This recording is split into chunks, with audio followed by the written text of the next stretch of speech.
Mahogany. Rakes. The map is your imagination. Jeff.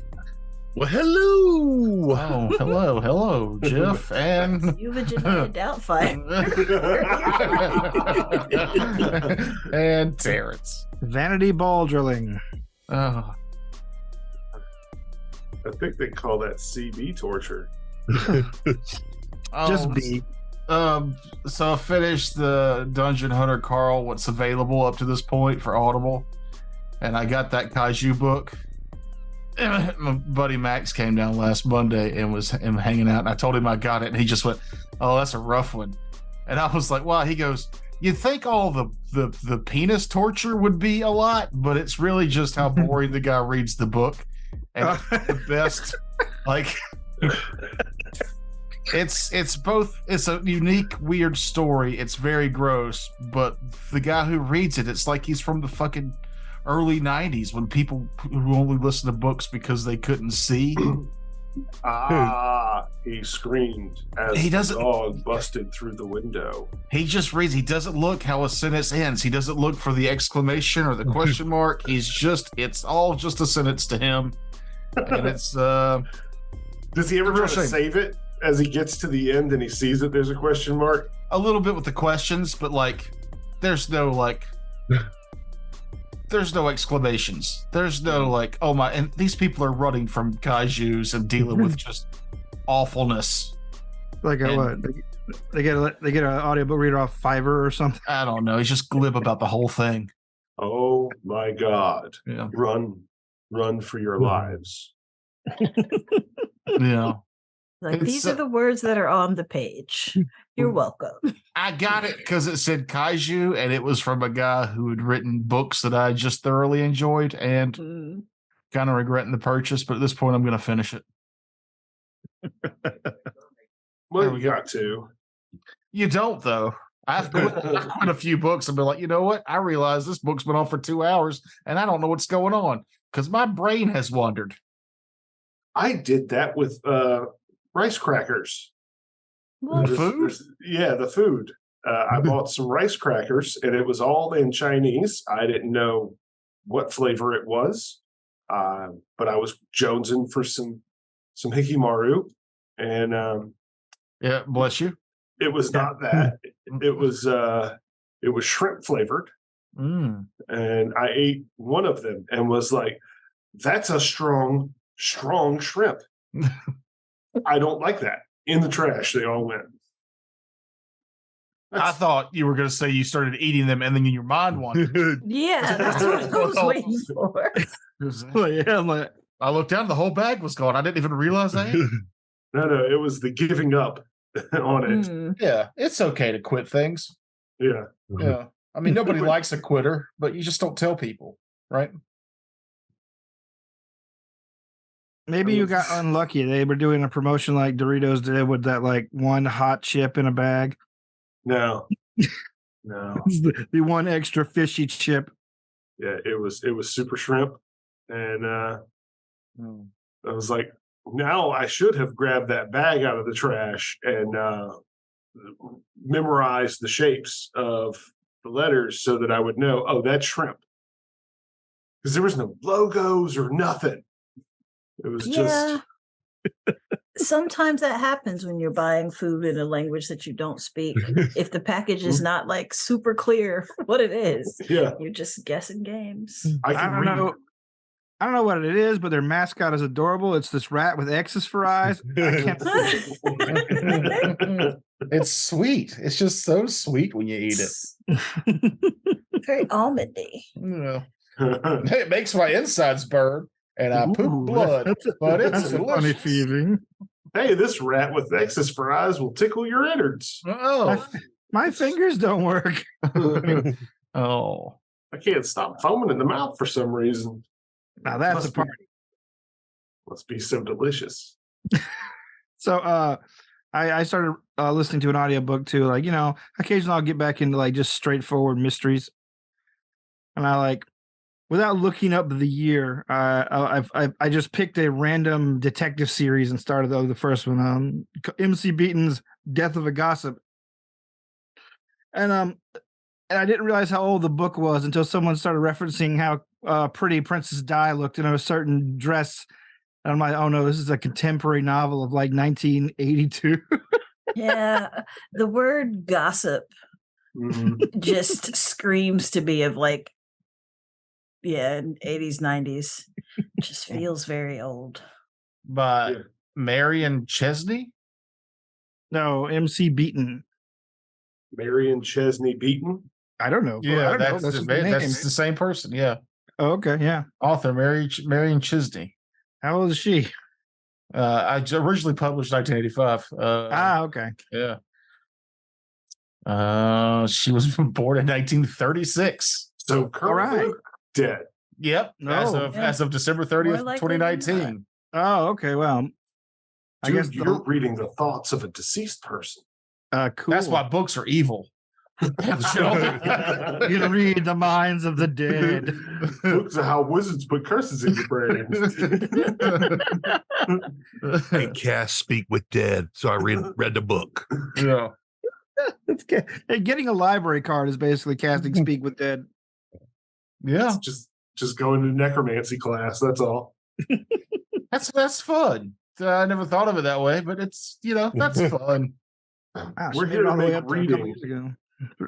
We're here to make reading trendy again. Fundamental. I'm trying to look. Her last book looks like 2011, maybe. No. Oh, okay. Well, no. This is 2019. Oh wow. She wrote until the day she died. She Damn. hung in there. It's a tough old bird. I guess mystery writing keeps you young. I don't know. Oh, Yeah, look this at came this out- Then again- Lansbury. Yeah, Angela Lansbury lived to like what, 98, 99? It's literally what I was gonna say. Yeah. It's like, just Of course, she look didn't at actually Angela. write anything. She just played a mystery writer. I don't Yeah, know. but it was still. She had to type Murder, She Wrote. Those were her hands on that typeboard. Murder, She Wrote. Are you saying the title lied to me? Yeah. That's crazy. She released that book in October and then died in December. Oh, like I gotta hang out for the reviews. 3.85 out of Oh. 3.8 out of 5 on Goodreads. So All right. She was like, I don't want to do another book tour. I'm out. Yeah. Was it a Hamish Macbeth mystery? That's the series I'm starting. Agatha Racing. Oh, okay, her other series apparently. Hamish Macbeth. That's the Hamish I feel like Macbeth. they do that. They're like, okay, I'm going to have a female protagonist and a male protagonist. And that way Yeah, everybody can just- have a series. Mhm. Maybe this needs to be the thing to do. Yeah, Mhm. but Hamish Macbeth, that's straight Scotsman. So No, no, he is. They have a Scottish book reader and everything. It's, well, and apparently- a whole blast of fun. I was like doing like the modicum of like searching like for like just like fan art, see how people. I've just realized that these kind of books don't have the same kind of fans modern books have. So there's no actual fan art of Hamish Macbeth. However, there was a TV series in 1995, and fucking Francis Begbie from Trainspotting plays him. No shit. What is his name? I can't remember either, but I can see his face up Robert there. Carlyle Robert Hey, Carlyle. that's- Yes. did that without Googling shit. So I'm Because- I'm stoked to check that out because it's free to watch, and I like 90s mystery shows. It's I just called remember- Hamish Macbeth. Yeah, it's just called Hamish Macbeth on Tubi. I remember Robert Carlyle so distinctly because he was in Stargate Universe, which I thought was one of the most interesting Stargate premises. Hmm. They're stuck on this country-sized spaceship that drops Stargates across the universe. Interesting. Just shitting out Stargates. Yep, they just go places and drop Stargates, and they're exploring this Yeah. this enormous spaceship. Just an It's- automated Stargate factory just goes Yep. from system to system. Yep. That is a neat premise. I'll give you that. I mean, it was a great idea. For some reason, it didn't catch on, probably because Robert Carlyle was the lead. Oh, ouch. Wow. Harsh. I wasn't listening to y'all because I was reading reviews on her last book. Oh yeah. I would just like to take a moment to read one, if you don't mind. Go yeah. Knock I'll yourself allow out. it. I have been a huge fan of Agatha Racing series of books for years. The last 3 or 4 have been pretty dismal. This one is marginally better.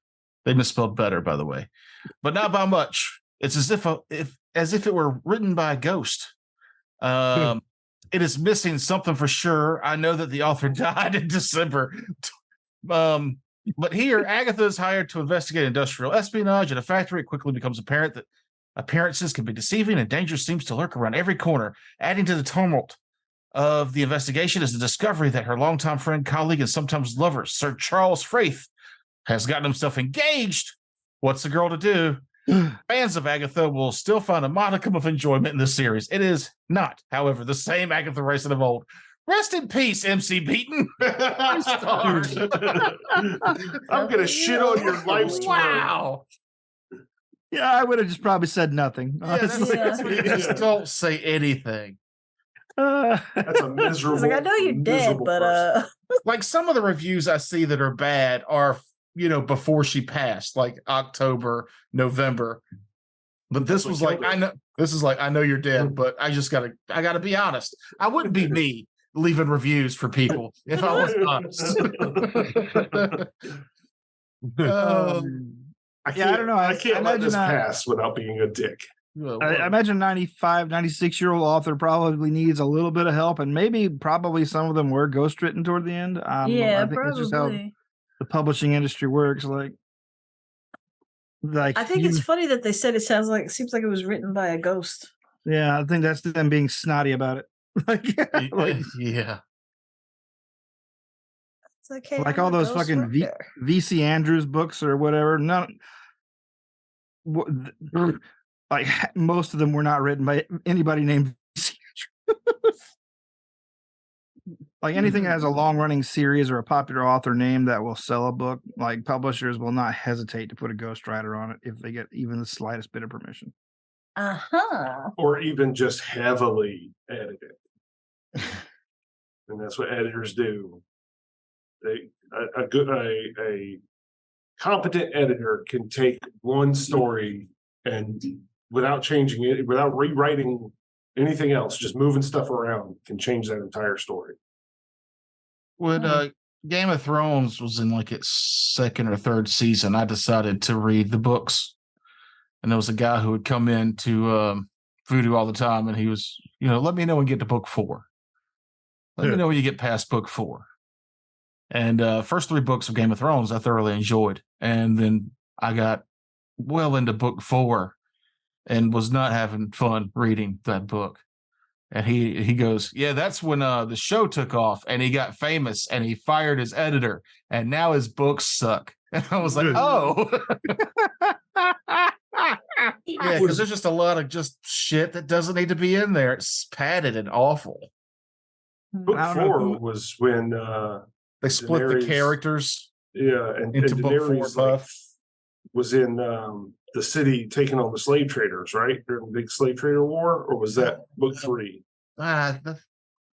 No, I can't remember. I think it was book 4. I remember book 4 being Tyrion in the walls, but he wasn't actually in the walls. And every time he wrote a chapter for Cersei, you could tell this guy just didn't know what to do with her, so he kept rehashing the same thing.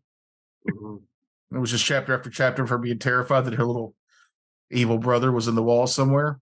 And you as the reader knew that he wasn't. Because he had his own chapters elsewhere. Mm-hmm. Those were the chapters his editor should have been like, you know what, just cut these all out. You only need it once. Sansa, cut those out and make those one book. Yeah. Anyway. Yeah. So. Look, I don't like DHEC, but I look for the letter grade on the door. You might not like editors, but you need them shits in your book. They make sure that the public's getting what they need. And not salmonella. That's how Anne Rice became virtually unreadable. Yeah. After the interview with the vampire movie, no more editors for her. Actually, never read any Anne Rice. Well, stop at the Vampire Lestat because they're not going to get any better. Okay. Interview. That's me being real catty, but you know. I mean, I've watched the movie. I don't need the book. I'd argue with you, but you're not wrong. All right. So I don't have a commercial written today. Sorry. Yep, I'm afraid I don't have anything to give you as far as like a little bit of tidbits or world building before we move straight into the show, which is called Raiders of the Lark 2.0. Now, when last we left off, you guys had several onboard vessel misadventures. Let's see. I think they were adventures. We pulled them off successfully. Nobody died. Except for that brain intellect devourer thing. This episode was brought to you by Gross Slurpee Drink. Tired of your friends drinking your drinks? Buy Gross Slurpee Drink. You'll be the only one that can drink it. That was my mom's philosophy towards candy. Yeah. Now, what's the candy y'all don't like? That's my new favorite. Yeah, those horrible maple balls. with the fucking pecan in the middle. That was her. I don't even know that one. Oh, they're the worst. They're I'm not even sure they sell them anymore. She must have been the last person eating them back in the 90s, and then when she stopped. Our profits. No. The one lady. No. Mom passed away. You're not getting that business back. Just ditch the maple balls. Yeah. Though she did single-handedly keep the cowtails business in the black. There you go. The red is bad.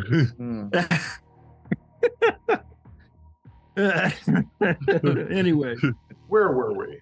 we were. You guys had basically that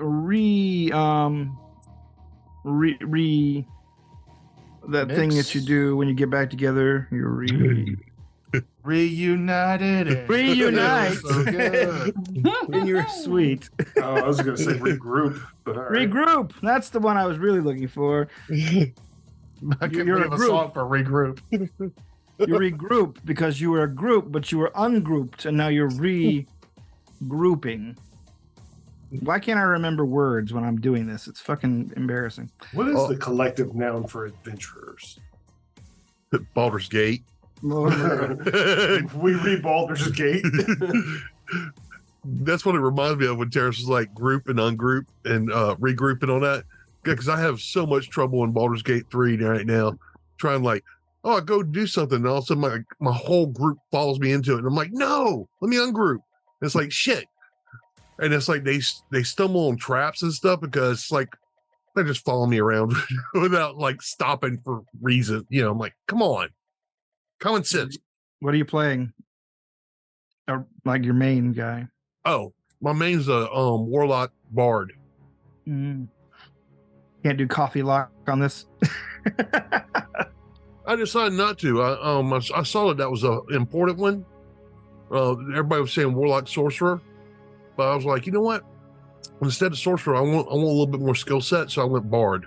Of course. Chef, in any game that allows multiple classes, will take 2 classes. All right. So yes, The word you're looking for is band of adventurers, and I'm done. band. Yeah.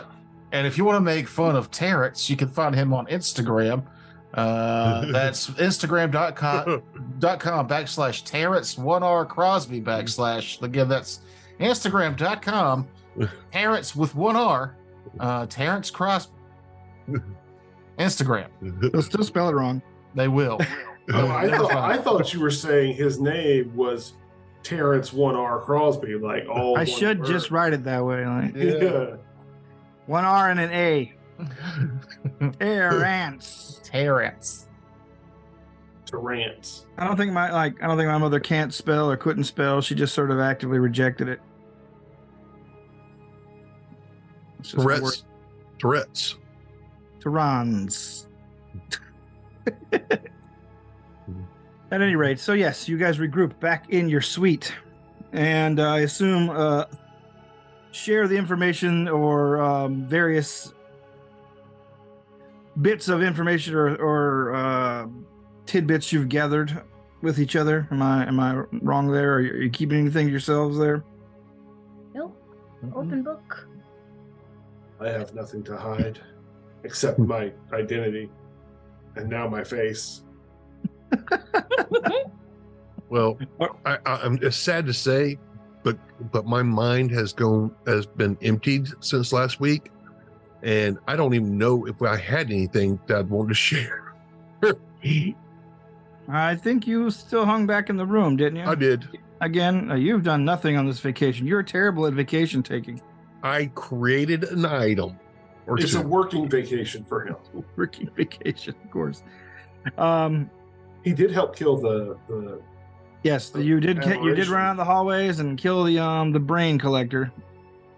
That's right. It's more than I can say. Tugger, you had a rendezvous with the goblin journalist Putt butt. Puzzbutts, where you exchanged a little information. You got him on your side. He said he was willing to help you look for certain bits of it, like certain bits of knowledge that you were. He basically told you to just keep in contact, and if you had any questions that he can answer, he'll try to do his best.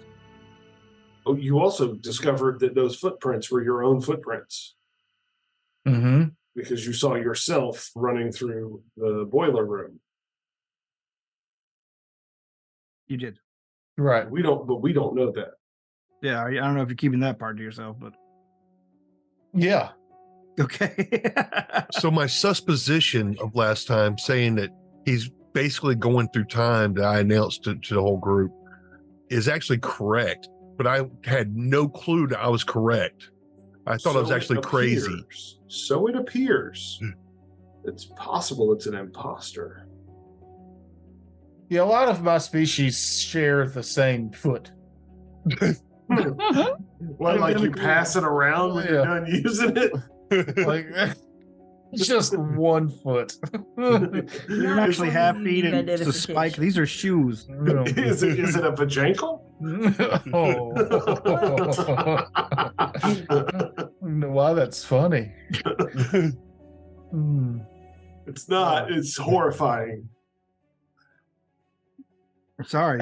Okay. Anyway, As someone in real life who has to wear a 13 and a half to feel perfectly comfortable, I wish all humans had the same foot, because Same. it's really hard to find shoes that. I don't want to even hear it. Neither do I. Yeah. Size 15 over here. Oh, you can't even steal from Walmart. No. I'm also a size 15. I have to order. Dude, it takes a full cow to kill for my work boots. Anyway. Speaking of you, Geist and Weepskeep, you guys decided to do a little bit of reconnaissance around Joey Coco's suite. Mm-hmm. You met a little resistance trying to break into the door. However, the door was pretty much opened for you by his collection of call girls. Assistants. We call them assistants. Oh, that's right. We got a name to for a producer who she can just sleep with in order to become the presenter. I don't think that's what you're about. It's Hollywood. That's how you get ahead. Not Hollywood, it's Nashville. Oh, that's even worse. You gotta wear a cowboy hat while you're sleeping your way to the top. Okay. It's extra sexy that way. Everyone knows it. Boots and hats, that's all you gotta wear.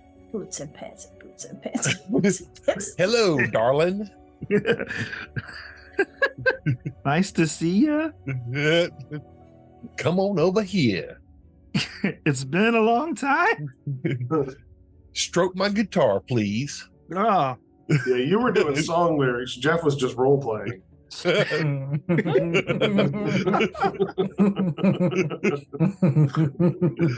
We got the fucking giggles today, don't we? I'll allow it. well, okay. Yes. So yeah, after you basically get back, you also managed to swipe Joey Coco's itinerary. Basically without even leaving a trace behind. You know where he's going to be at all times during this trip.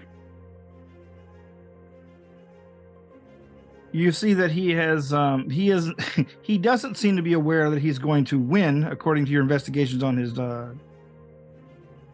trip, on his personal like journal and calendars or anything. He just seems to be here to like gain exposure. You guys know he's going to win because apparently Alexander Nevermind has Rigged. the election for him through his many contacts within the industry. So now that just leaves you guys with the rest of the evening, and this evening is the dinner with the captain. Yep, captain's dinner. That's right. Oh, yes. Gotta find something exceptionally zazzy to wear. Right. I caught that. I understood that reference. Yeah, I guess I'll go as Furlingride this go round. Well, that's who's on the invite. Yeah. Oh, come on. I really got to stop like putting all my notes in one book. There you go. But then you're just going to lose the multiple books and forget what's where. Yeah, that's how it usually goes. That's literally why, like, I have no idea where. I've written stuff down about this game. Can't tell you where. Just so you know, there is a note-taking portion in miscellaneous. If you're using the Hephaestos, you can take notes. Really? You know, that Yes. might be where I wrote stuff down. Or you can just take really loose notes like I do. Like last week, Brain Collector, Frakes Raps, Joey Coco. That's all I wrote. That brings everything I need to know back. Frakes, hit us with that rap again. Not again. Not right. Just roll the clip. Just roll the clip with the added fresh beats. Yeah. Yep, I didn't write anything. Forgot I brought my Not phone here. here. The rest of your afternoon goes without a hitch as far as like getting in trouble. You can go do relaxing things. You can go have drinks. You can just go shopping for whatever apparel you want to wear to the evening. Like I said, there's an enormous shopping area on the vessel, both upper class, upper class, and of course where you guys are staying, the super duper mega upper class. Where a pair of stocks cost you 23,000 credits. Yep, but it's all on Alexander's tab. Okay, because I was going to say, I feel like this is the type of event where we shouldn't actually have to spend our own money. This is how, you know, rich people just get given things. Yes. Yeah, we're on that status right now. But you're not rich people. Yeah, but we're also like we're You are entourage at best. We're influential. We're in the upper deck. Well, I mean, they know that we're kind of like staying. At least the cabin knows that we're staying in Alexander Nevermind's area, so we kind of represent Alexander right now when we go to the dinner. Right. The goodie bags should be very high end. So yes, very, very good goodie bags. The goodest, the gooderest. So after you guys prepare yourselves, and relax however you want to, it's time for the captain's dinner. And basically, once you guys get prepared, head down that way. You see, it's on dining room 1, which is the uppermost dining room with the best view. When you arrive down there, you see that it is tastefully and gorgeously appointed. Lots of tasteful chandeliers, the right amount of precious metal accents, color walls and carpets that don't make you lose your appetite, you know. So I'm probably standing out like a sore thumb wearing my velour tiger print suit. Oh no! This is a trip for the music industry, so most of the upper level guests here are just as ostentatiously dressed. Okay. When you show your invites to the porter at the door, he says, right this way, and escorts you across the room in the most visible route. That way everyone knows that you're seated at the captain's table tonight. You guys have arrived second to last. There are only a couple of empty seats left once you arrive there. The captain's table accommodates 15, counting the captain. And you see there's a number of special guests with him. You guys are taking up 5 seats, though they do have to find a booster seat for the cat. I had an invite. I'm taking it. Just be on your best behavior, Marcus. Right. Which fork do I use? Outside in. Yeah, when in doubt, outside in. Right. He leaps up on the Watch the table and person grabs a to your breadstick left. and sits down again. The captain, a man by the name of Gelvar, greets you warmly. Wonderful to see you all. Hello, welcome. Have a seat. Your menus will be brought to you shortly. I'm sorry that everything has been so out of sorts over today. There was an unnecessary incursion that I understand that you folks helped out with, and I'm very happy that you're all safe. I love the entertainment on this ship. Thank you very much. Well, this ship is all about entertainment, that's for sure. Or at least lately. You can see that there's a bit of frustration on his face. He's normally used to like upper class clientele that are normal people, or at least as normal as rich people get. He is currently surrounded by the freaks and geeks of the music industry. However, you see that you are you're at a table with one of the bands that you saw on the way in, the Rickenbach 6, across from you. Oh my god, I love those guys. 6 identical clones.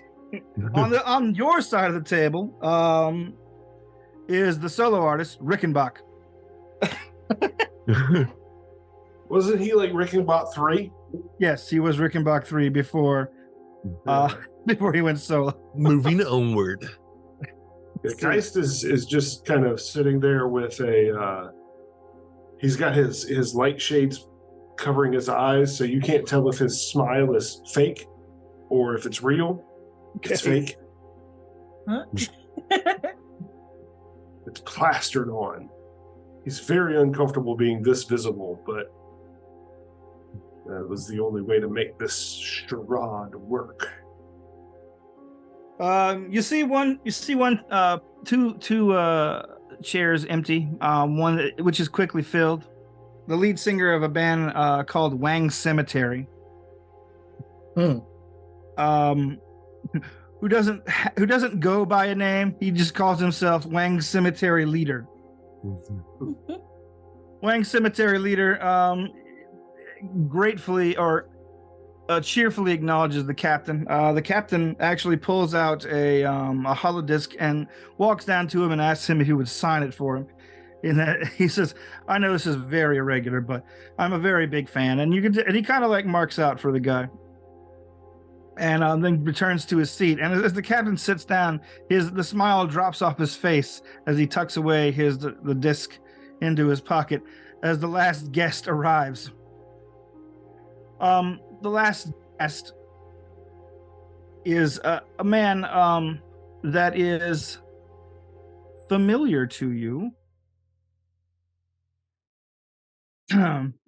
He is flanked on either side by a pair of defense robots, and he takes a sit at the end. He's like, "Hello, Captain." Mr. Kreider. Excuse me, Ambassador Kreider. This fucking guy.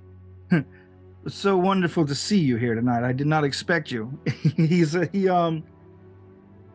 down at his itinerary. He says, "In fact, we don't really have you on the guest list for the captain's table." Yeah, to get him out of here.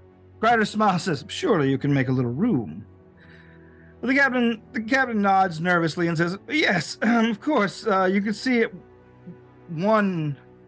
At least 4 of the Rickenbachs have a very like nasty looks on their face, and they're like, We don't mind excusing ourselves. They say in unison.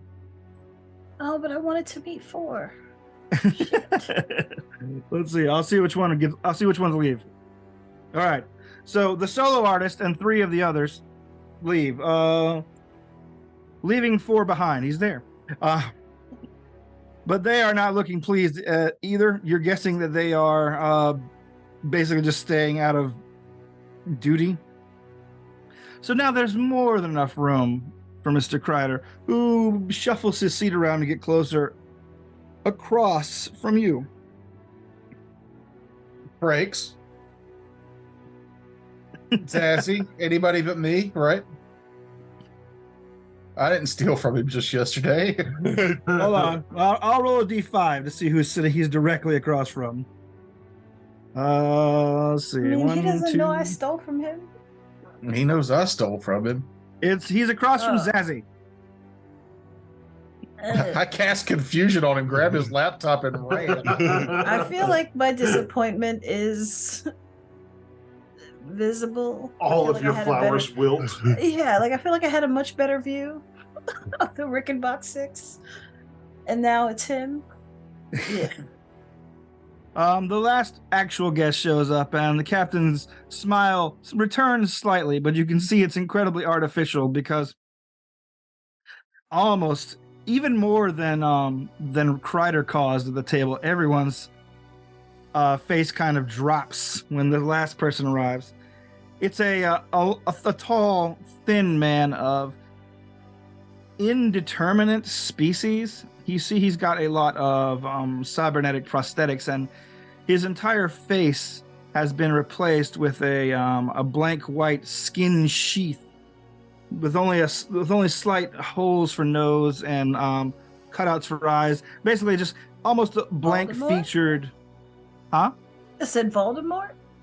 Well, imagine if it was like a gelatin mask instead of a face, and you can see that the mask itself is just sort of pinned in place, carefully held in tape placed with surgical pins.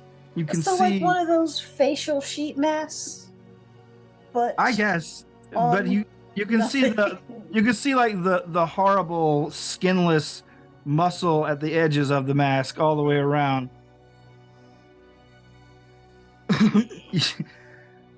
You see Marcus duck under the table for a moment, and you see words began appearing in your HUDs.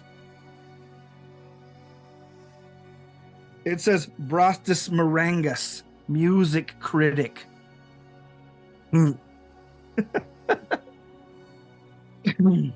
mask splits open, revealing a set of broken, imperfect teeth.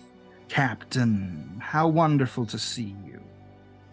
I'm so looking forward to this dinner.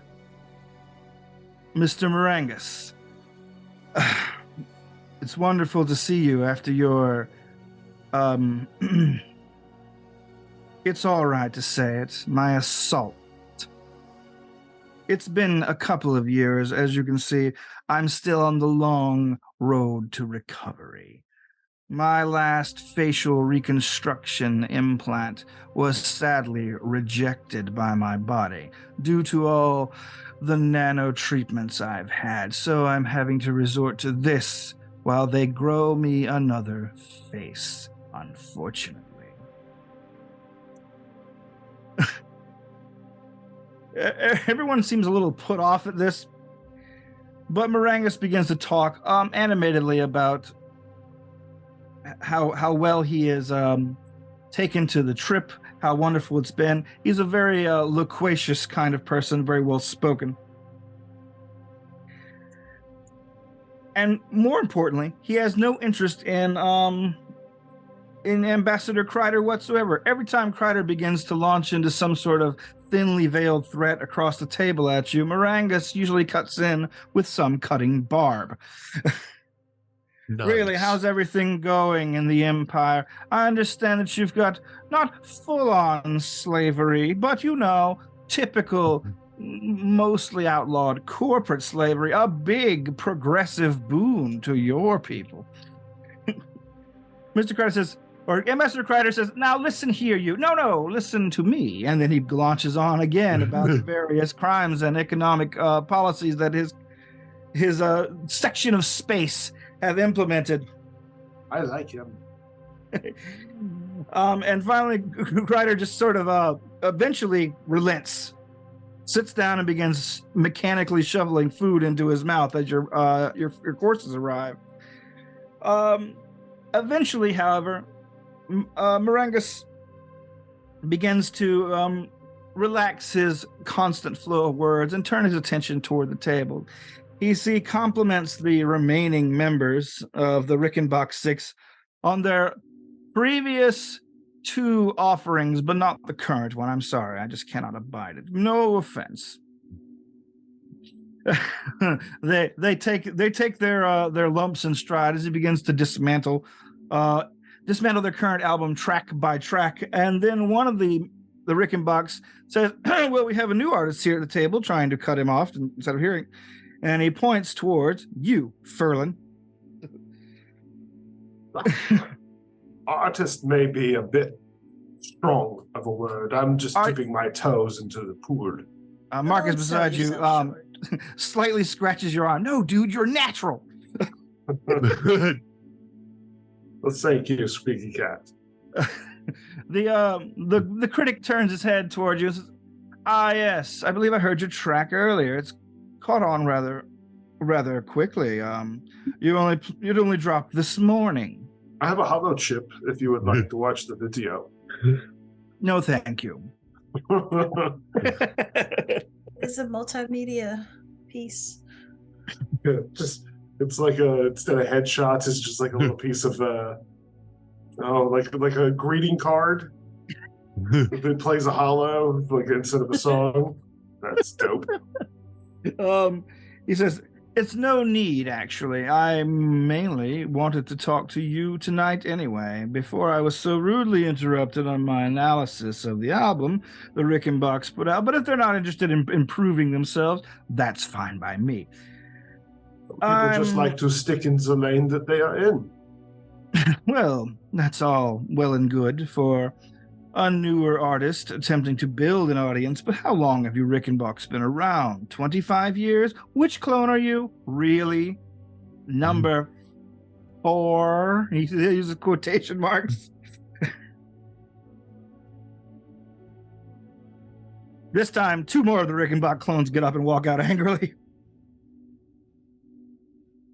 The table seems to be emptying, I'm afraid. Sorry, Captain. I didn't realize my company would be so unpleasant for some. Some people just don't know how to handle constructive criticism. Well, I have a bit for you. Hit me. The music I heard was raw. Absolutely. Right from the heart. Yes, I could tell that. You definitely had the edge of a person who is speaking his truth. I wish you had just spoken it a little bit more melodically, but whatever. Melody does not play into it when you have emotions that are coming straight from the loins like that. They just have to spill out all over the table. Well, it's important that you have an ethos behind what you're doing. Never lose that. Never lose focus on what is important as an artist. I've recently taken certain criticisms, and he points toward his face with his cybernetic arm, to heart. When I was assaulted by a large crowd of Face Ripper and the Face Ripper's fans over a long article on their discography. It really makes you think. So instead of just criticism, I've decided to start making art of my own. Why not put myself out there in the same position as others? Mostly I've been doing performance pieces. And so I would like to cordially invite you as representatives of Alexander Nevermind, I find out. Yes, he sponsored our album, and I point to Squeaky Cat. Now you role play those two together. Nah. they have a terse but comedic interaction that will set your teeth on edge with laughter. Anyway, the critic in reality is a bit more dismissive of the talking cat. He's like, and he seems to think it's some sort of gimmick on your part. He knows a designer pet when he sees one, so he just assumes Marcus has all the limits in autonomy and thought. And for the most part, you guys know that Marcus kind of does. Like, his memory is oddly choppy. Swiss cheesy. Like, he doesn't seem to remember events like important, like scary events that you guys have gone through since you even woke up out of the thing. They just sort of roll out of his mind. Everything is, you guys are just a fun crew on a fun ship most days to him. But he turns attention to you and your backup dancer. I saw the video as well. This is Zazie Beetz. She is famous in her own right for her art. Yes, a recent contact of mine told me all about her. Shante. But as you were saying, cordially invite us on something? Since I have been brought on as a consultant for the awards show, we've had some people drop out in the presenter category. And I would like to slot you in. Do you have any? Be honored. Do you have any particular one you would like to be brought in for the reading? He brings up a little list and begins shuffling people around. And I also pull up my list to see what Joey Coco was nominated for. Songwriter of the year. As a songwriter myself, I composed that whole verse right off the dome, as it were. I would like to. This Songwriter of the Year award looks like it would be right up my alley. He nods respectfully towards you. He's like, yes, I was thinking the same thing, especially given what I know about who's going to win. It would be perfect. Actually, who are the other nominees besides Joey Coco? He gives you a list of like some very prominent like songwriters that have been nominated. I hope it is Worm Gummies. That is a songwriter I very much enjoy. Well, Worm Gummy's shelf is very full. I doubt the Academy is going to give him even more, especially when there's millions of them in that trench coat. Well, you're right about that. My bad for misnumerating them. I'm sorry. I'm sensitive about that. This is why we all need editors. I would frankly be lost without my editor. I have a current real-time editor running always in my head. Oh. I didn't realize you were reconstructed. And I will pull off my glove and show my little necro hand. Well, we've all gone through things here.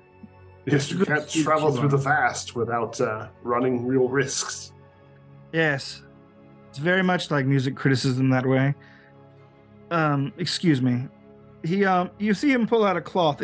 I've gotten some food caught in the cheek of my mask, and he pulls the cloth over his head, and you hear it unfastening, and you see the mask itself flop down on the table. It's still got some like bits of dried blood and scab on the inside of it, and he takes out a cloth and begins wiping it out, and puts it back under the cloth, and you could see him pinning it back in place, and it pulls off and says, I know that's a bit uncouth, but going all the way to the restroom every time it happens, it's gotten to be a bit of a chore. I am personally horrified. Okay. Weepskeep is unfazed. All right. I don't want to rely entirely on cybernetics. I know I can get a completely serviceable replacement plastic face to go over this, but I would rather have the uniqueness and mobility of real flesh again. Do you understand? Curiosity, I hope this is not an offensive question, but could you not simply upload your consciousness into an artificial... that's not the right term. I'm sorry. Andre, what is the correct term? I'm just looking at you like, huh? Like, synthetics. Is that appropriate? well, Well, yeah. It's just nothing I want to do. Ah. I have religious reasons behind it, ultimately. Understandable. Under the Yeah. 7-day Adventists, I get it. He says, well, I have to say, I've eaten as much as I can, and it's been wonderful to see your company. I will be sending information your way and basically scheduling for the award show day after tomorrow. The captain says, oh, that reminds me. He stands up and rings a bell. Ding, ding, ding, ding, ding. You guys, as you guys have been traveling out the huge windows, you can see like the vast, strange, warping colors of the drift has been just sort of placidly moving by your very fast-moving vessel. And the captain says, if you turn your attentions to the bay windows, we will now be coming out of drift. You see him press a button on his lapel and says, all right, bring us out. And you guys are basically ejected back into real space again. You are greeted with the beautiful sight of a planet that's purple and green and blue. You can see that it has huge green oceans. The land masses are purple with lots of blue foliage everywhere. He says, welcome to the planet Drywat. Our new exclusive planetary resort. And everybody begins giving a lot of polite applause as the captain bows and says, now, enjoy the rest of your meals, and we'll be doing disembarkations to the vacation areas in the morning. And the captain quickly finishes his meal and says, I have a lot of work to do, everyone. So if you want to stay here and continue talking with each other, however, most everybody at the table, particularly the remaining Rickenbachs, are getting up and going. The Wang Cemetery guy, who's been just sitting there like picking at his food, staring at all this, gets up and leaves as well. Leaving you guys with just Merengus, Kreider, and yourselves at the table. Kreider, he gestures toward his escorts, which had collapsed into a more neutral position, but they get back up and they walk over to him as he stands up. He says, well, it's been wonderful seeing you all again. I had really hoped we'd had a chance to talk, but somebody never let us get a word in. And then Kreider is left, leaving you with Merengus, and he says, what an unpleasant man. Start chuckling. That, I believe, is an understatement. Well, I'm sorry you had to endure the horror of making me eat, but I don't think there's any point in hiding what I am or who I am anymore. And we're all here to make art and reward the worthy. He stands up and says, gives you a bow. You can see one of the pins come loose, and you can see more of the gory forehead underneath as he stands up and smooths it back.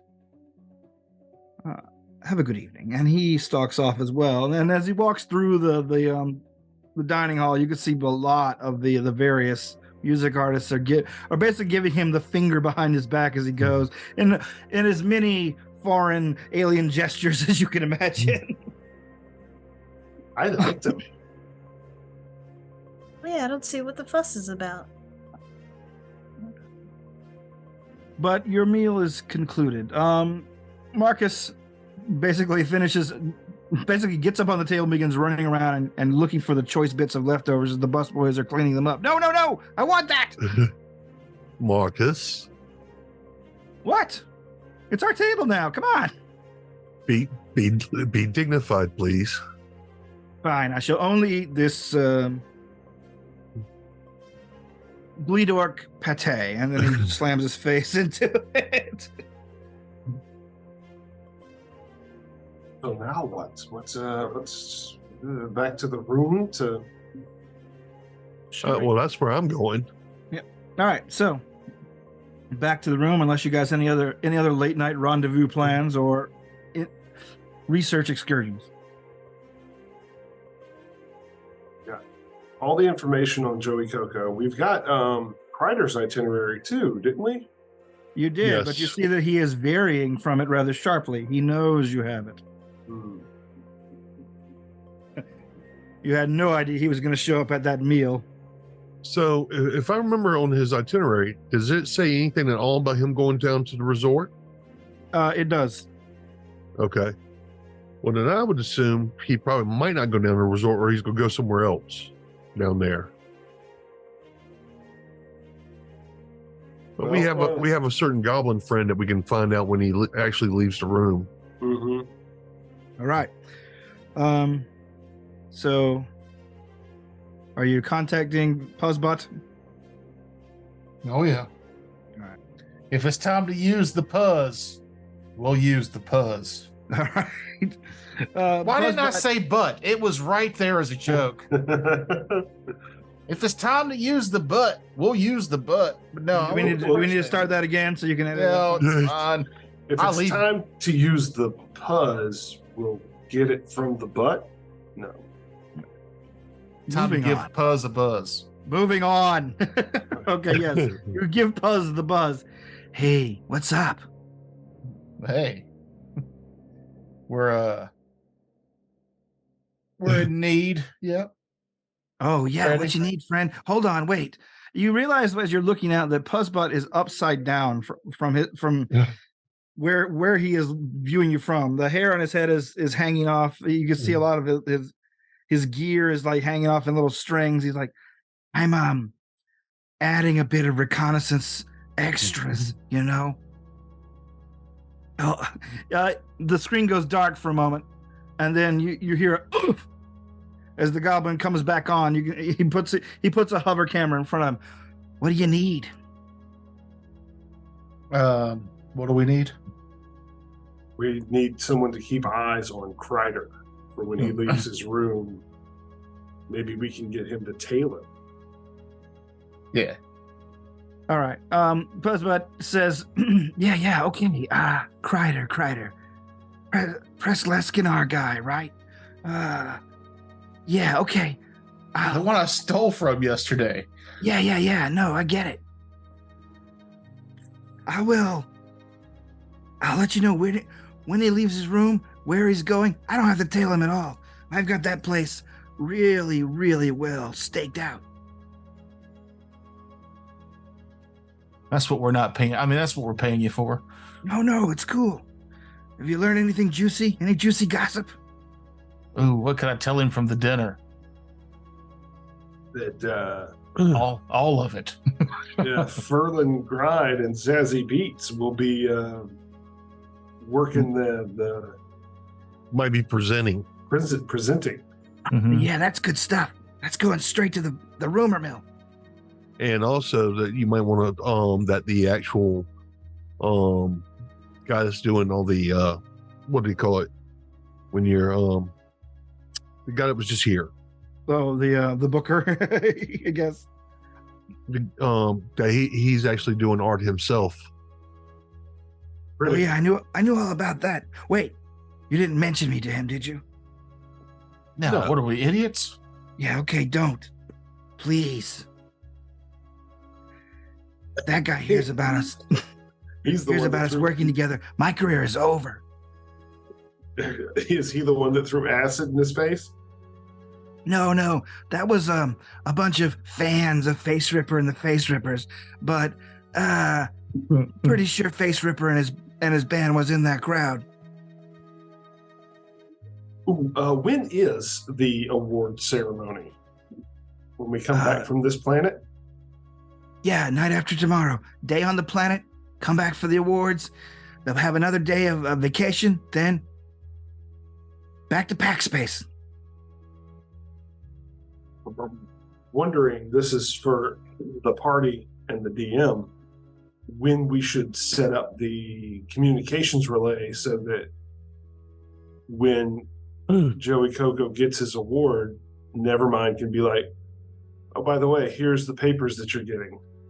Well, actually, I was going to talk with Nevermind. I'd like to have that actually recorded just in case they find some way to disrupt transmission. We could just have the recording go, have it just cut on, and it would happen. I mean, we could try to do live, and if live doesn't work, we can switch over to the recording. Oh, I'm fine with recording. That's totally fine.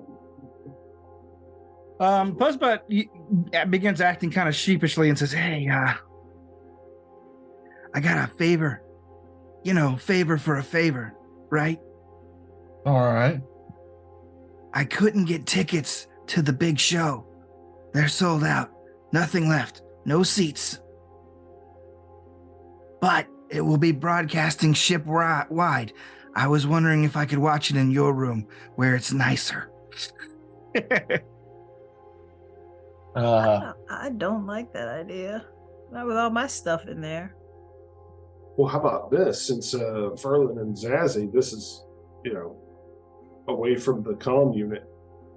What if one of us gave him the ticket for the show? Our tickets, because we have tickets already, and now we're going to be presenting. Yeah. We still need tickets if we're presenting? DM? Couldn't. No. I like that idea. All right. I mean, you could go to the actual show. Yeah. Yeah. Well, hook me up. Yeah, Jeez. well, What have you been waiting for? I don't just give shit out willy-nilly. You got to ask for it. What do I look like here? I didn't know you didn't have tickets. Well, I spent a lot of money on gear. Yeah, that's what I called my drug problem for 8 years, too.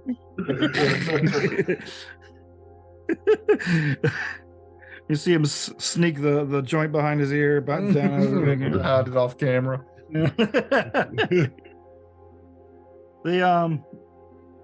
He says, "Yeah, that's great, wonderful. You guys are the best. I'll keep you informed. I'll let you know. Just keep your comm open." Okay. Okay. All right.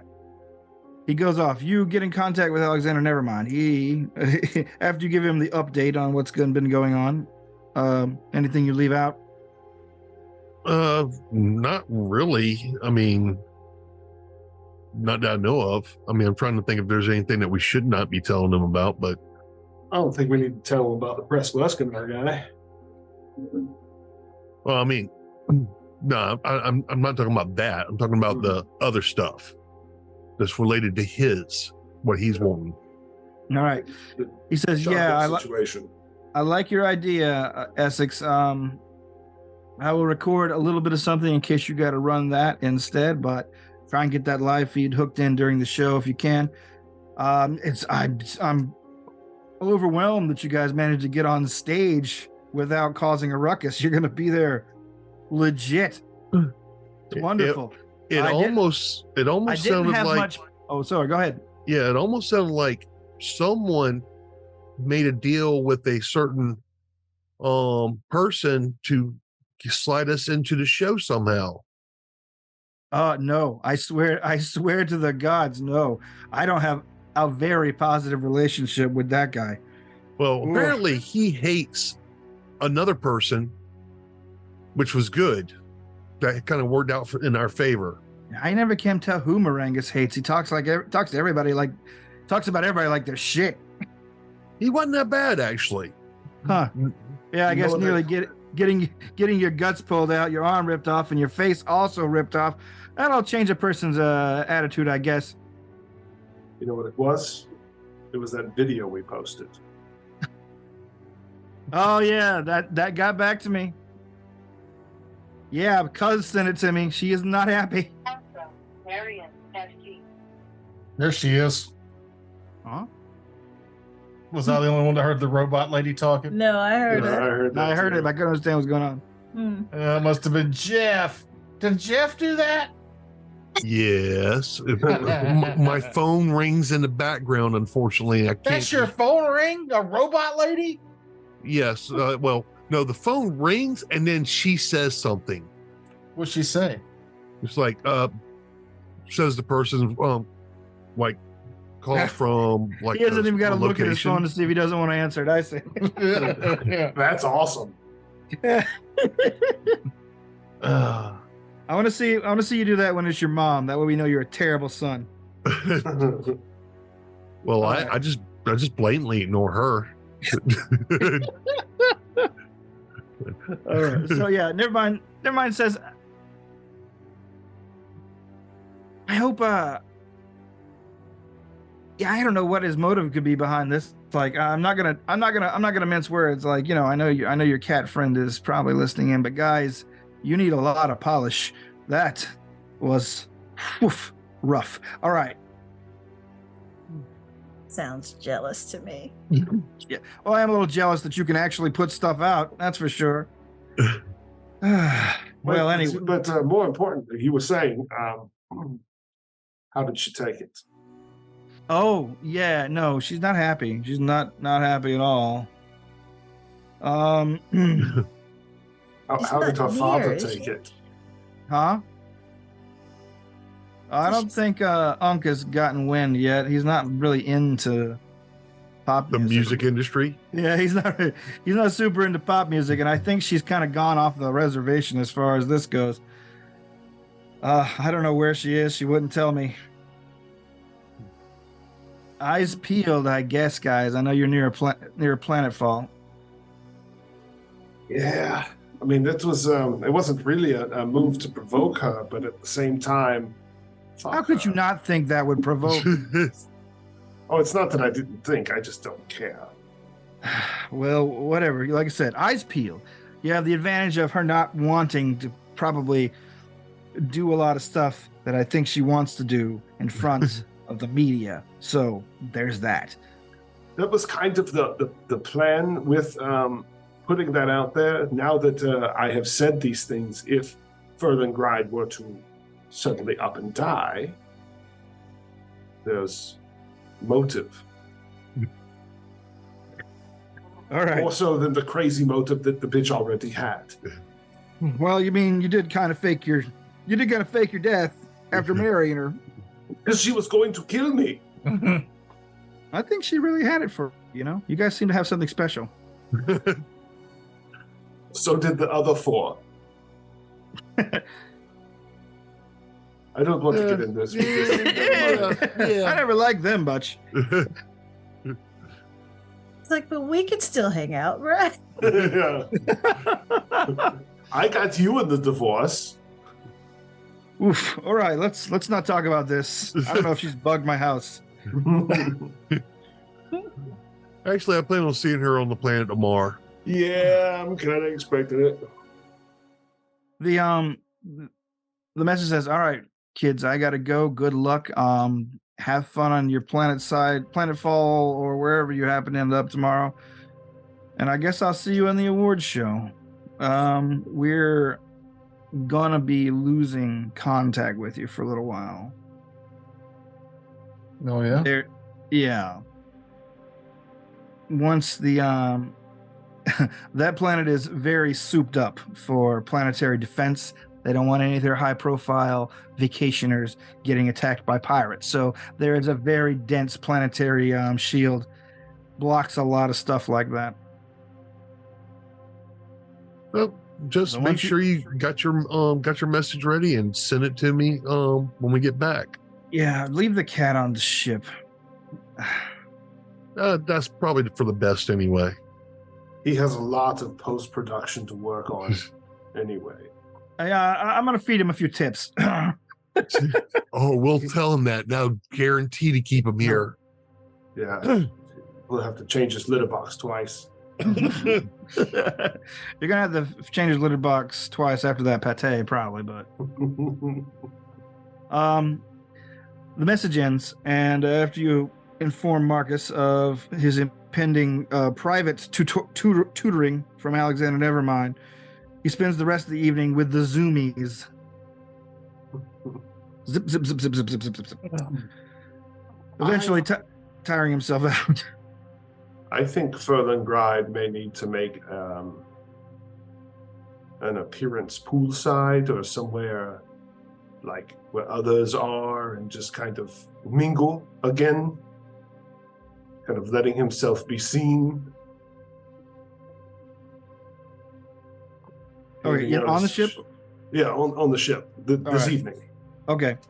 We don't have to go into any of that. That's just his plan is to go put in some FaceTime, press some flesh, shop out his single. Okay, gotcha. Yeah, you get a lot of interest. You get a lot of angry scowls still from Princess fans, but you do what you do, building both infamy and fame, and then head back to the room. The night passes without incident, unless anybody else had anything else they wanted to address. Okay. Nope. The night passes without incident, and you guys are awoken fairly early. Hey, guys, hey, wake up, huh? You there? Hey. What? It's me, Puzzbot. Remember from yesterday? Mm-hmm. Who? Is he at our door or is he calming us? He's calming you. How did you get this number so early? Mott left it open for me, like you said. Good stuff. Great going, guys. Your guy is moving. Got up early. Which one? Kreider. Where's he headed? Looks like he's headed for the disembarkation pods. This was our chance, right? We were planning to hit him on planet side. At least to see if something comes available there. Yeah. Is everyone on board with this plan? Wait, no, hold on. Okay. Yeah, no. He's renting a private one. He's getting a private pod down. He's not on the public's. What do we know about the private pods? Can they go elsewhere? They'll go wherever you want to be set down. How much does it cost to rent a private one? Oh, buco bucks. We'll put it on the tab. Yeah, I was gonna say Alexander's got it.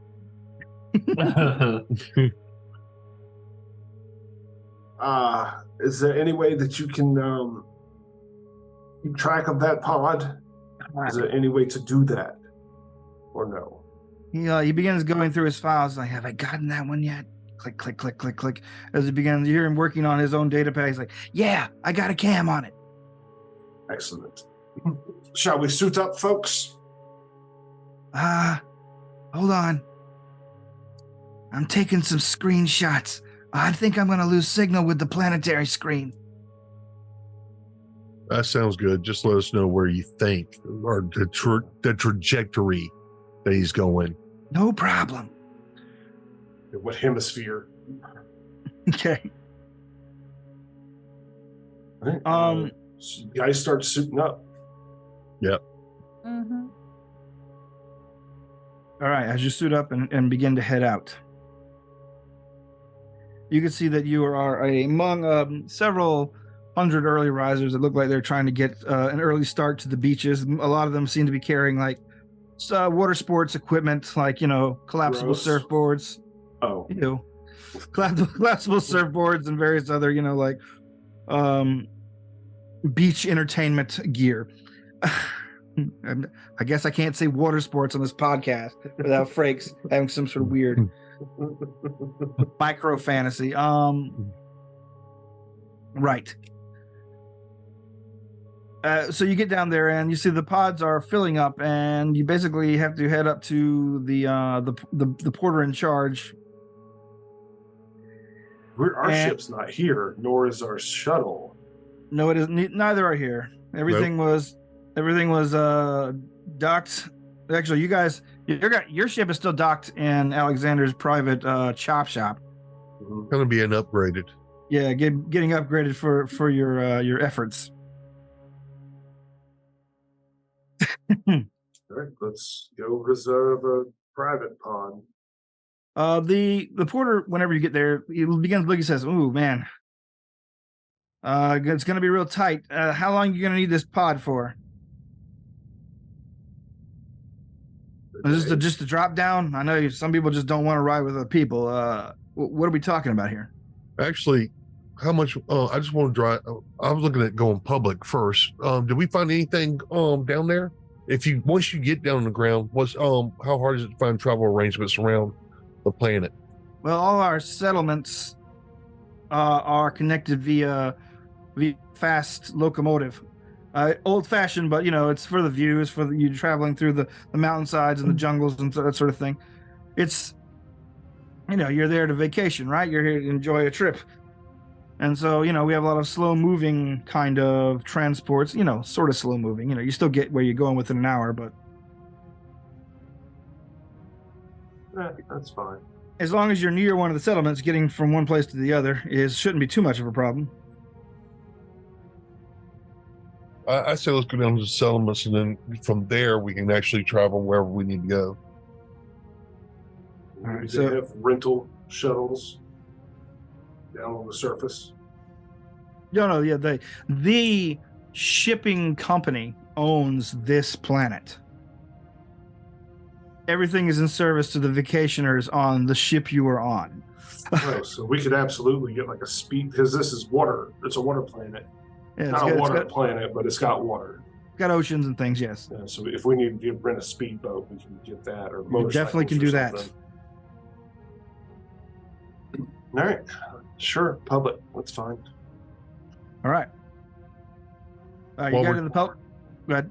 So while we're traveling down, I want to take the screenshots that were done and see if I can plot a course for where he seemed to be going, so I can try to make sure we're at least going to a closer settlements close to that location. All right, cool. You begin plotting the location, like based on the tilt, the angle of the planets, and of course you can see the computer screens in the screenshot. So it's really not that hard.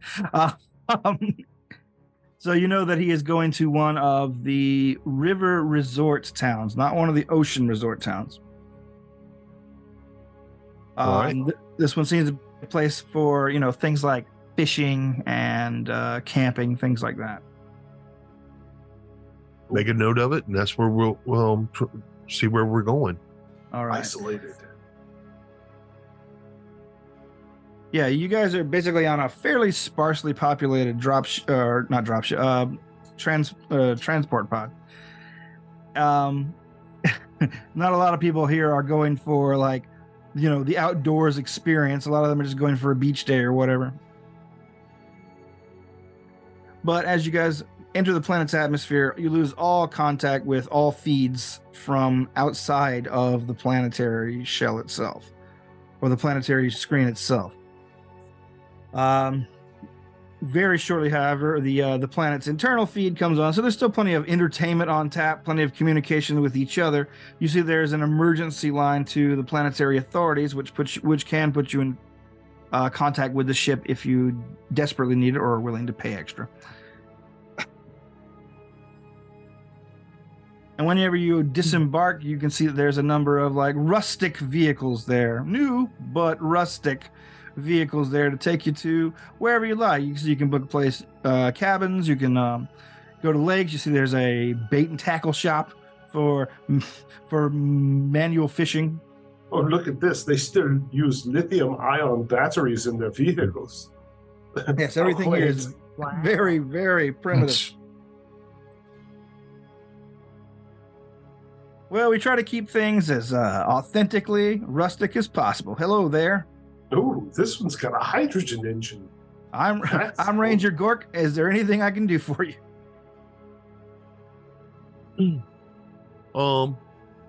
Yes. We're down here to try to enjoy ourselves, but I'll be quite honest with you. We met a jerk while we're up on the ship, and we're trying to avoid. We wanted to come down here and do some fishing and stuff like that. I think he came down earlier, but we're trying to avoid that asshole. So, He came down by himself? well, him and maybe some other people could and kind of give him a loose description of what he looks like. Oh yeah, bland looking fella. Got a lot of robots with him. Yes, my God. Please tell us which way he went so we can go the opposite direction and avoid him. Sure, he rented a private cabin, about 5 clicks out on the big lake. So, Okay. very easy to avoid, and you can get on the bank anywhere and probably not even see the island. Thank God. All right. But what's the address? Just to be perfectly safe. I'm kidding. I'm kidding. Does it have a phone number, and is there a pizza place nearby? Yeah. So, Is it gas? Electric? renting the boat to go fishing. Sure. Boats are comped once they see your VIP passes. Sure, of course. Right this way, folks. Will you need someone to drive this vehicle for you, or are you gonna take to the waves yourself? We should be good. That's why I'm Alright. here, in fact. Wonderful. All right, you guys have a fun day. Will do. Thank you. You can find as you guys are pulling out, he's like, there's spare rods and there's a bait generating device under the back seat also, and he begins to head off. Well, and I was going to ask him before we left about where I was looking for fishing rods. And Yeah, bait. all that's under the back seat. He says there's also life preservers. Well, thank you, Ranger. Absolutely, and remember, douse your fires and douse them again. Is there any catch limit to the fish? Oh no, not here. Excellent. You've paid for the limit to be lifted. Why, thank you. And Watch out for lake dragons. will download a map of the local area Sure. so that we can get a good idea of what's going on here and all the natural sights, and make sure we have that visible on the map so we can figure out where we're going. All the hot spots. Word. And you said that he rented a cabin on the big island? The big the island on the big lake. So if you go upriver, it leads to a lake. A big old lake with an island on it. Yeah. As I would also like to look at that map and zoom in on the island to see how many cabins are on there. You see, it just has one. To call it a cabin is a little bit deceptive. It seems to be like probably like the size of like a 5-bedroom house. Okay. So not a full on crawl through it. Real quick question: when we get to the boat, I want to see if there's any kind of tracking device on it. Oh yes, there is a standard like tracking transponder. It is there. You're guessing this is probably just standard safety equipment for finding lost tourists and things. So what I would like to do is see if there's a way to duplicate that on a phone or something like that, and that way we can like put it in one part of the lake while we go to and cut off the transponder on the boat while we go look at the other go to his island. All right, you need someone to spoof the transponder code and put it on a piece of tech that can broadcast it. Who here has the computerized chops for that? I will start. The guy talking. All right, and I'll need someone to thought of the idea. I'll need someone to engineer a receptacle out of. You find some gear that you can work with. There's the bait generator that can probably be repurposed towards this. Yeah. All right, give me an engineering for you and a computer for you, Jeff. All right. Let's see. Skills. Something about what he's doing just clicks with Valgorth. I got a 32. All right. After After pushing out the protein capsules and going through the various inner workings, you find that you can repurpose this into a broadcasting device fairly easily. 26. And how much? 26 on the computers. All right, yep, no problem there. You copy the signal and are able to transfer it onto the bait generator. Now, fake transponder. I assume you guys deposited on the shore somewhere. Yes. All right. After depositing your fake on the shore, cutting your transponder is no easy feat. Oh no hard feat. It's actually quite simple. You can just snatch the wires out. But we want to be able to Reattach it. them. Yeah. so that Oh, you okay. turn it Well, back then do give me an engineering check for that one. Just don't go lower than a 10. That's another Valgorth roll.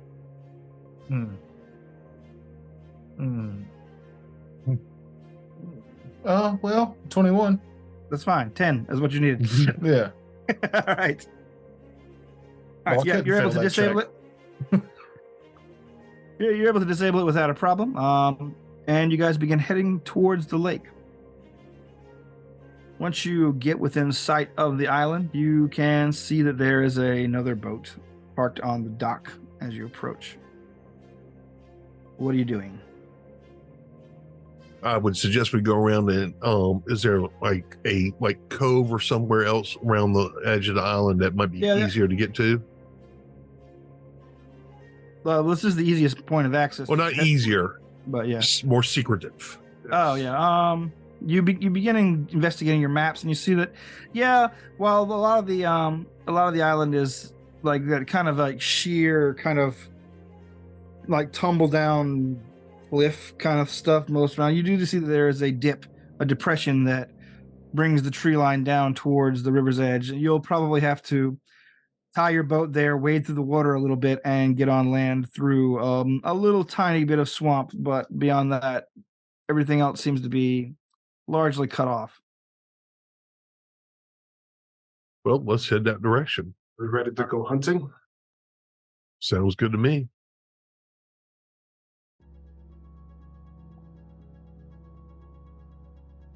All right. So, as you pull up to your little inlet there, tie off the boat, and begin basically hopping out, wading through the water.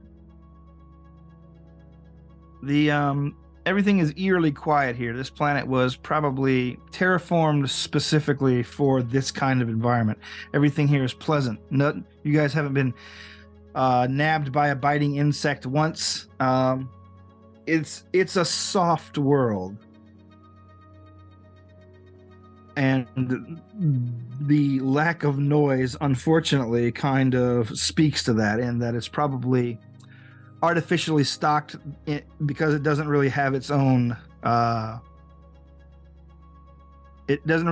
food chain or natural life cycle yet. Like, it's pretty fresh. So this is what young Earth would look like. I guess so. It sounds like this stuff was like manufactured to be here, like it wasn't. Yeah. Most everything here was imported specifically for its appeal, its gentleness, its lack of danger. This is a resort playground that's designed to just be pleasant all the time. Like, the weather here is like 80 degrees tops. Designer resort planet. Yeah. But just like with Jurassic Park, life finds a way. Not that there aren't predators stalking these woods, as we now can attest, as you guys are tromping through the largely silent little forested area heading towards the cabin. Speaking of hunting and predators, I think our best option to cover our tracks is to try to make it look like his robots malfunctioned and killed him, if we pull this off. That way it doesn't look like an external threat got him. Can we kill the guy before we try to cover up the murder? Yeah, I'm just trying to think of, I'm gonna trying to move. think ahead. I'm gonna move stealthy. Try to use stealth. Absolutely. All right, cool. Go ahead. Give me some stealths. All right. 26 for Geist. 14 plus 13, 27. 16. 27, 16. Zazzy. I just had to get my dice out. So 16 on the die, and I gotta look at the thing. What are we looking for? Stealth. So that is 28. And you, Ferlin? 26. You guys move, you think, largely unnoticed as you head towards the cabin itself. There are lights on the upper floors. It's like a 2-story cabin home, large cabin home. Not much going on in the downstairs area. It's probably it looks to be constructed out of logs. However, you're guessing this is probably faux construction. It's probably built to be fire resistant, that sort of thing. All the modern conveniences, but with rustic looks. You also can tell that it's pretty. It's got a lot of the modern tech conveniences as well. You get the sort of hum around on your skin of the standard kind of energy fields you'd get in a yard of a very high tech home, particularly in the sensor range. You're guessing that whether or not they're watching it, something in the house realizes that you're close to it.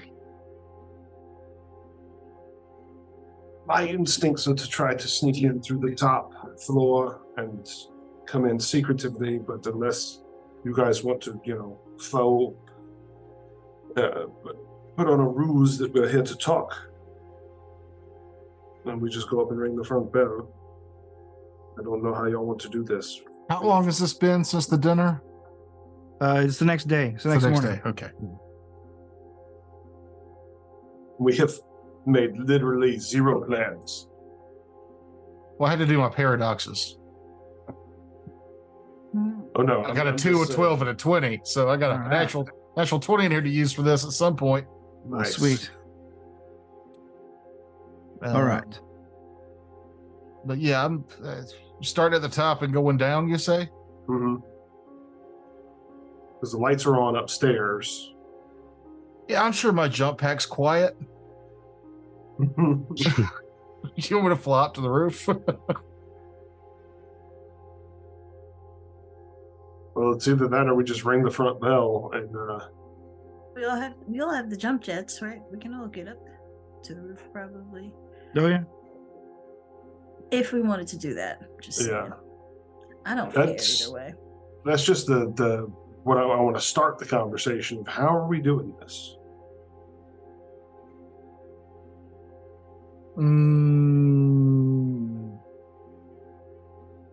Too much cyberpunk. I'm like, just scan it and tell me how many cameras are inside, how many people, how many robots.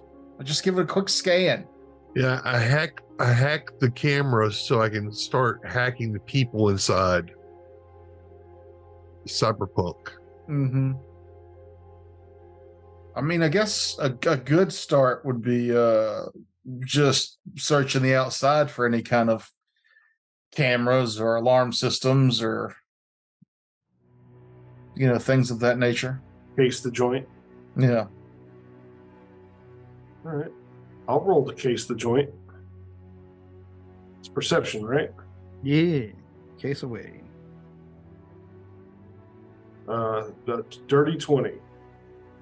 Dirty 20. All right. You begin casing the place. You see as you get closer that there are all along the perimeter of the house's porch. It's got a porch screened in. As you're getting close, you can see that there are at least 4 of the inactive folded robots that he tends to travel with. You're guessing that he probably also had robots with him to carry these extra robots. So you know there's at least 4 potential assailants right there on the outside with you, waiting to be instructed or alerted. I'll relay that information. Oh, what'd be cool is if you could find a way to get in there and disable them before they get activated. Yeah, go do that. I'll hang back here and snipe. That's a computer's check, wouldn't it be? Probably engineering. Probably can go fuck yourself. I'm not sneaking in there by myself to do that. This is in character talk. I can give it a shot.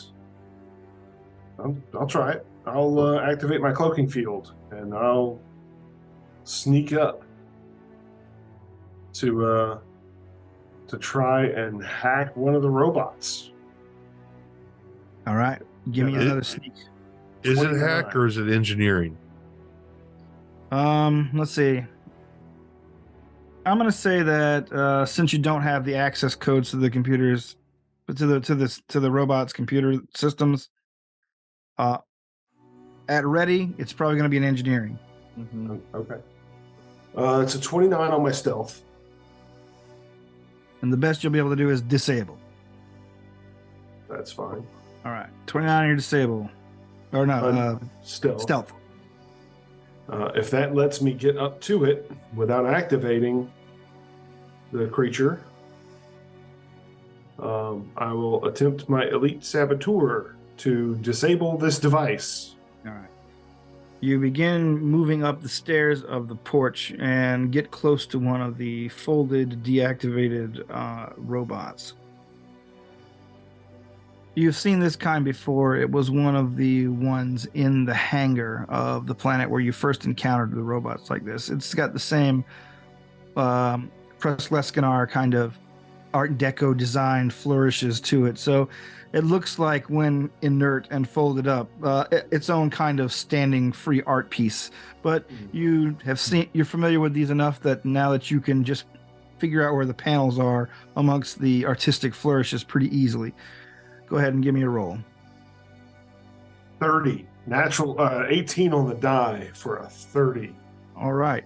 You begin stealthily, carefully moving your hands and opening the panels. And you just kind of just have to wreck the robot. Wreck the robot. I'll just stick my bone blade in and wiggle it. All right. While screaming, ignore me. No, Just cut a couple wires. with Yeah, you basically saboteur, snap. Yeah, go ahead. I can do this in a round if it would, because I cut the time in half. Okay. So however long this would take, it's half that time. All right. Yeah, you can use your bone blade. All you have to do is make sure you cut several strategic wires without cutting some that would cause various kind of noisy alerts to go off. And you are able to do it successfully. One down. And if I didn't alert the other one, I'll try to do it on the second one. All right. You see him move in from your distance. Actually, you guys can see on the HUD, I imagine. You see him move in and successful disarm one robot. Give me another stealth to move towards the... Another Other one. stealth. Okay.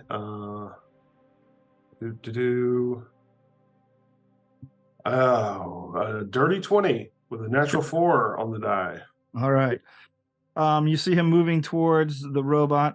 As he's stepping off, the boards give off an unnaturally loud creak. And you see the robot's head instantly fly up, and it begins scanning, eyeing him immediately. It begins to unfold itself, and letting out a blaring alarm. Intruder, we have an intruder.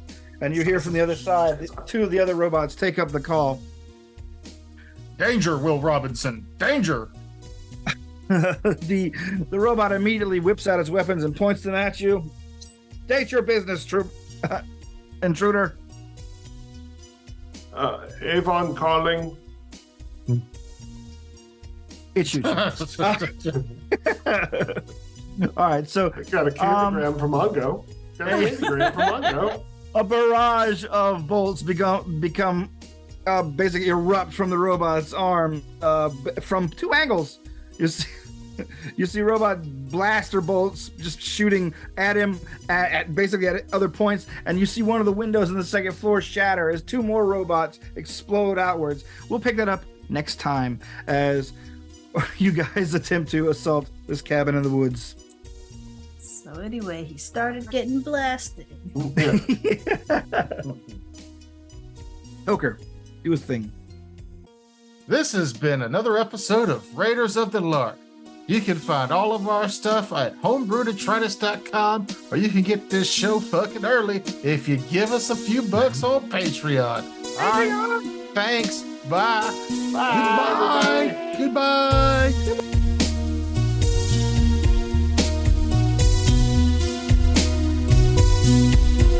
So yes, Also, like cowtails. Fucking go! I know. I go shut my door. Oh, it's gonna be sweltering.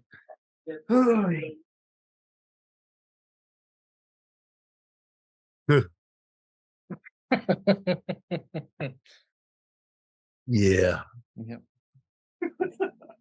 He was so quiet for like hours. Toker, remember to cut this out if you're playing video games. Remember to cut this out in the editing process. Listen to yourself. Cut this out in the edit. It's gonna make it. It might. After all the other crap that's made it, yeah. I normally try to cut out dead space. So sometimes when everybody's quiet, I personally try to be quiet so that it's extra long. Because then I'll pick up on the silence if I'm not, because sometimes I'm not super paying attention. And then I cut it out. But sometimes I now I think about just scream at the mic at myself to edit that out later. It almost Hey, sounds stupid. like what we need is an editor. Mm. Yeah. The problem is if we had someone else editing, the whole show would be down to like 4 minutes. Ouch. Perfect. I know I at least talk to myself longer than that. Come on. Making me feel bad. they would have like 4 episodes back to back. They're like, oh, is this the music festival arc? Nope. Oh, I do want to talk to the editor about something I've been noticing in the video portion of our YouTube channel. My avatar is off center in the square, and it's been bugging me for like 14 episodes. Put it back in the center of the fucking square. I didn't move it. Is it really off? It's moved. Yeah. See what I can do. He's just gonna move it all the way left justified. Well, this will probably get cut. For some reason, Character Animator, when I render, for some reason, renders everything over to the right now. So I have to overlay it twice and then scooch some of it back to where it was. Because I can't, for the life of it, shows when I do the preview, it's all center. It shows it when I go to render it, it's all center. And then when I play it, it's fucking everything is boop. And like part of the who's on the right there, part of no, it's on the other side. So it's part of me and part of Frakes' character are kind of just a little smidgen of us, instead of being next to us where it's supposed to be, it's on the other side of the screen. It might have to do with resolution. It's I don't know. And the last time I had to fix this, it just meant resetting the whole scene, and I don't feel like spending 4 hours doing that again. So Yeah, I found a workaround, and if it means that you're just a little annoyed that your guy's off center, it's just the price I'm willing to pay. Just play it while you're making dinner or whatever. Just don't look at it. All right.